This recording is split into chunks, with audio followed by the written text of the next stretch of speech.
14 दिन बीत गया। पहले वो द्वार से कुछ आवाज आ रहा था, पर अभी वो आवाज आना भी बंद हो गया। महारानी गुंडीचा बहुत चिंतित हो गए हैं। बूढ़े कारीगर का कुछ अघटन तो नहीं हो गया? अगर उनका कुछ हो जाए, सभी पाप हमारे ऊपर आ जाएगा।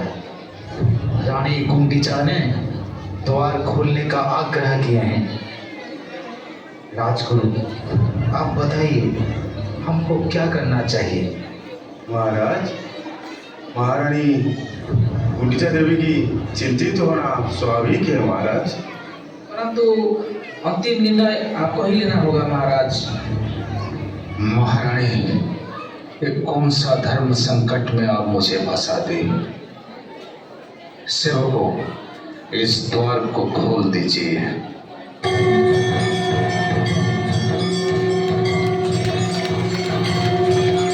जय जगन्नाथ।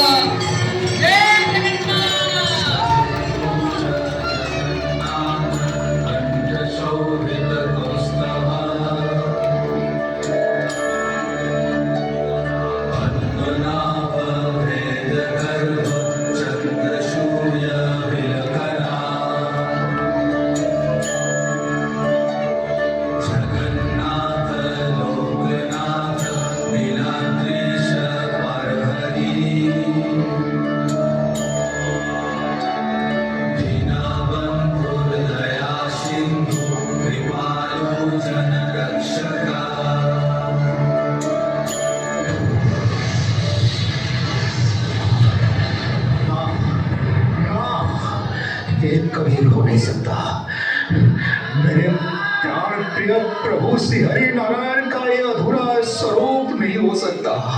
हे प्रभु, हे जगन्नाथ, आपका एक कौन सा स्वरूप है प्रभु? आपका एक कौन सा अधूरा स्वरूप है? मैं वर्षों तक जो यज्ञ किया, जो तप किया, उसका क्या यही परिणाम है प्रभु? आज जो समय आया आपका दिव्य स्वरूप को दर्शन करने के लिए, तो क्या आपके अधूरा स्वरूप का दर्शन हो रहा है प्रभु? आपका अधूरा स्वरूप का दर्शन हो रहा है प्रभु। आपका अधूरा स्वरूप का दर्शन हो रहा है। मुझसे कोई भूल हो गया है प्रभु। मेरे तब में कोई त्रुटि हो गया है प्रभु। मुझसे कोई अपराध हो गया है प्रभु। मुझसे कोई अपराध हो गया प्रभु। हाँ, शायद मेरे जो अधीरता के कारण प्रभु का ये स्वरूप है। हाँ, मैं ही अपराधी हूँ। हाँ, मैं ही अपराधी हूँ प्रभु। आपके अधूरे स्वरूप के लिए मैं राजा इंद्र तुम नहीं अपराधी है प्रभु। राजा इंद्र तुम नहीं अपराधी है प्रभु। आप मुझे दंड दीजिए। आप मुझे दंड दीजिए प्रभु। आप मुझे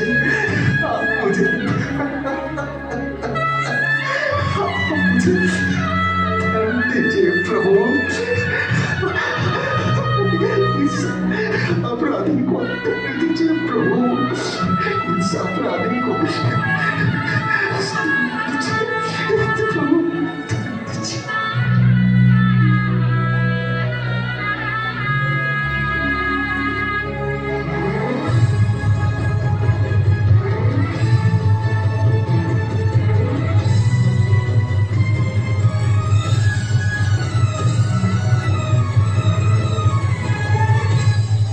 आकाश पडू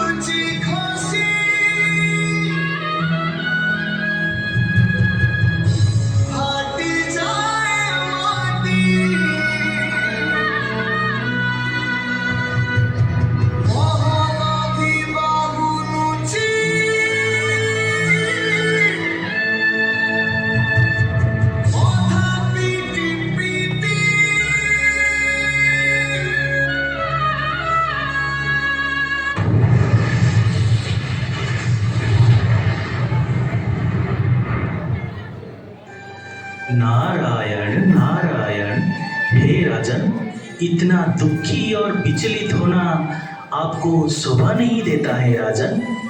आप अपने आंसू को रोकिए राजन।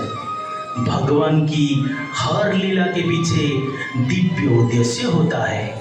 भगवान के जिस स्वरूप को आप अधूरा समझ रहे हैं, वास्तविक यही उनका पूर्ण और पूजनीय स्वरूप है। देवर्षि, क्या बिना हाथ बिना चरणों का भी प्रभु पूर्ण हो सकते हैं? ये मेरा हृदय स्वीकार नहीं कर पा रहा है देवर्षि, मेरा हृदय स्वीकार नहीं कर पा रहा है। हे राजन, ये अधूरापन कोई त्रुटि नहीं है, बल्कि भगवान के ही लीला है। द्वापर युग की बात है, जब माता रुक्मिणी सभी रानियों को भगवान श्री कृष्ण और राधा रानी की रासलीला के बारे में वर्णन कर रही थी। तभी भगवान स्वयं रासलीला सुनने अपने सिंहासन से दौड़ के आए। उनके पीछे पीछे भ्राता बलराम और बहन सुभद्रा भी आ गए। प्रेम की ये गाथा सुन के भगवान के पूरे शरीर बिखरना शुरू होने लगा। मैं जब भगवान को इस दिव्य रूप के बारे में पूछा तो भगवान स्वयं बोले कि ये प्रेम की ही स्वरूप है और इसी ही रूप में मैं कलयुग में जगन्नाथ के नाम से दर्शन दूंगा। नारायण नारायण। हे देवर्षि, आप मेरे सभी संशय को दूर कर दे। आप धन्य हो देवर्षि, आप धन्य हो। राजन, प्रभु के हाथ नहीं है, फिर भी ये संपूर्ण संसार को आलिंगन करते हैं। चरण नहीं है, फिर भी लोगों को मोक्ष के मार्ग दिखाते हैं। उनकी बड़ी आँख समस्त ब्रह्मांड को देखने वाली सर्वव्यापक चेतना का प्रतीक मानी जाती है। ये अपूर्ण नहीं है, बल्कि पूर्ण कला की ही स्वरूप है। इसमें आपकी कोई गलती नहीं है राजन। ये स्वयं महाप्रभु की ही लीला है, यही विधि का विधान है। मैं धन्य हुआ प्रभु, मैं धन्य हुआ। देव दानव गंधर्व जिनका पूजा करते हैं, जिनका शिव की आभा कोटि सूर्य की आभा के समान है, जिनकी आगे राजा प्रजा सभी समान हैं, वो करुणा के सागर, वो पुरुषोत्तम भावग्राही महाप्रभु जगन्नाथ के चरणारविंद बिंद में मैं कोटि कोटि नमन करता हूँ। जय जगन्नाथ, जय जगन्नाथ, जय जगन्नाथ, जय जगन्नाथ, जय जगन्नाथ, जय जगन्नाथ।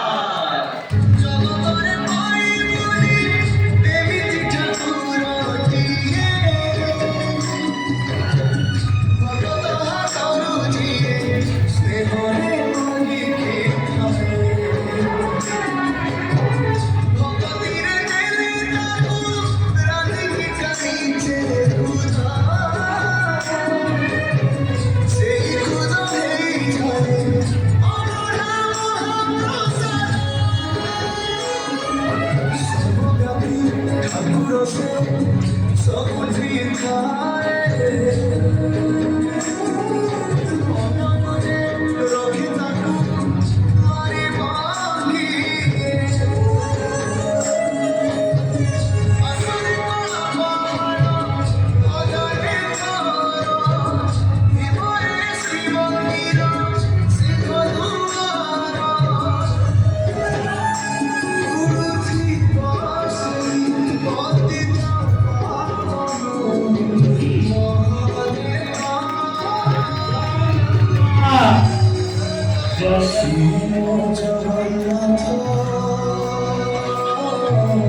भक्तमनांक मनवंत्या पूर्ण करत प्रभू बोल आनंद कुमार बोल आनंद कुमार बोल आनंद कुमार